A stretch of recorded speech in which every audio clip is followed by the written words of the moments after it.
ก็ท่านอยู่ผมจะสร้างครั้งนี้ครับอยู่กับเกมปืนหรือเกมบอมนั่นเองมาเล่นด้วยมาเล่นเกมบอมเข้าใจชีวิตเราไปครับยิงบอมเลยฮะเข้ามาครับคุณมาหมดนัดนี้ไม่พลาดแล้วกองวิ่งแย่งกับเพื่อน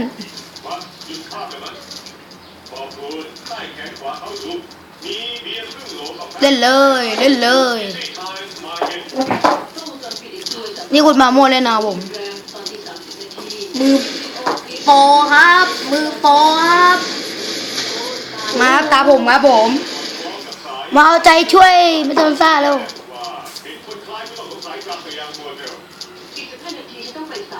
กระสุนไม่มีมันหมดนะครับปืนใหญ่ไม่เอาอ่ะปืนใหญ่มีโหลดช้าโอ้โห3 ตัวมาเจ้าขอเล่นบ้างดิเจพาร์ทนี้เราเล่นพาร์ทหน้าหมดเล่นเข้าใจชีวิตเราโอ้ไปกล่องพยาบาลรอนี่อย่างเดียวครับผมนี่อย่างเดียวอะไรด้านหลังเข้าใจชีวิตเรา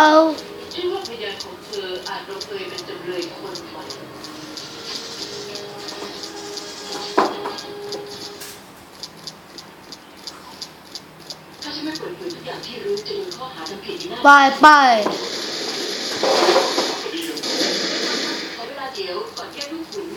ดูดิดูหลบดิไปเขียวยึดครับผม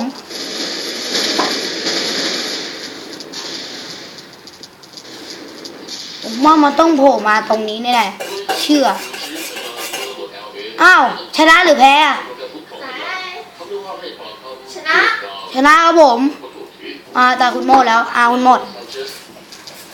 เจอมุโปเล่นยิงสาดมั่ว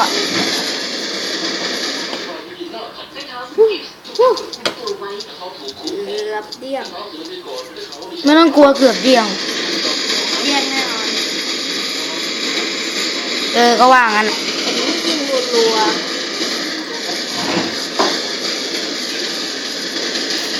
รัวเลยฮะพูดมั่งดิหนีได้เงิน50 บาทออกมาแล้วมาคุณโมเล่นต่อครับให้มันชนะให้ได้ภายใน3 นาทีนะเนี่ยช็อตกันแค่เหรอช็อตกันนะผมเยี่ยมแล้วมองไม่เห็นก็ขอโทษทีมมันมืดเล่นอยู่ในท่อน้ำสว่างแล้ว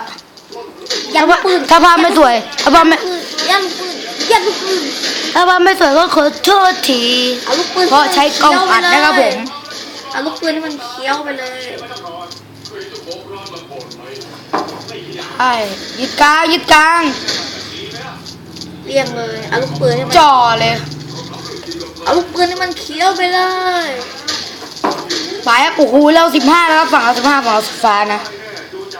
ฝั่งเราสีฟ้าช็อตกันนี่จ่อนี่เดี้ยงเลยบอกแหละไม่ใช่มาตุ๋ยด้านหลังนะเราเข้าตรงนี้นี่ไงวิ่งตัดหน้าไปเลยเอาลูกปืนให้มันเคี้ยวไปเลยอีก2 นาทีไปเก็บพยาบาลดีกว่าอย่าว่าไปแล้วตกแล้วเพื่อนเฮ้ยนั่นแหละโอ้โหใครยิงปืนมันเขี้ยว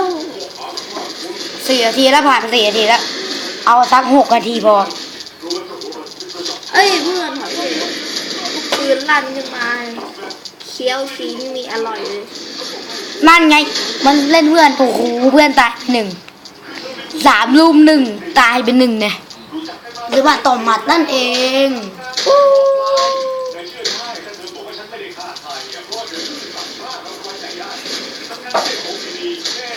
ชีวิตเรา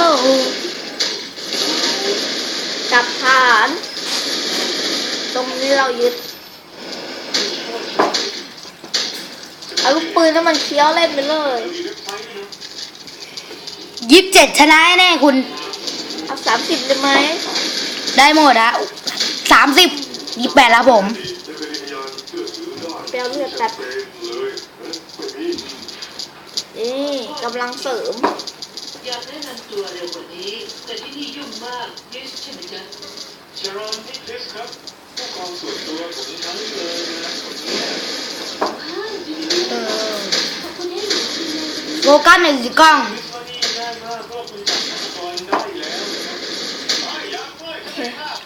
30ได้อยู่อีก24วิอีก20วิครับผม เดี๋ยวมาลอยหลังอยู่ตรงนี้ชนะอยู่อะชนะดีชนะอยู่เชื่อดิต้องให้มันแบบฆ่าเร็วๆยังไงก็ชนะ10 วิผมนี่ยิงกับ 4 2 1 0ชนะครับผมก็สำหรับคลิปนี้ก็สวัสดีครับน้องคิว13เลยสำหรับคลิปนี้ก็สวัสดีการอีกครั้งหนึ่งนะครับผมฉลองสวัสดีครับผม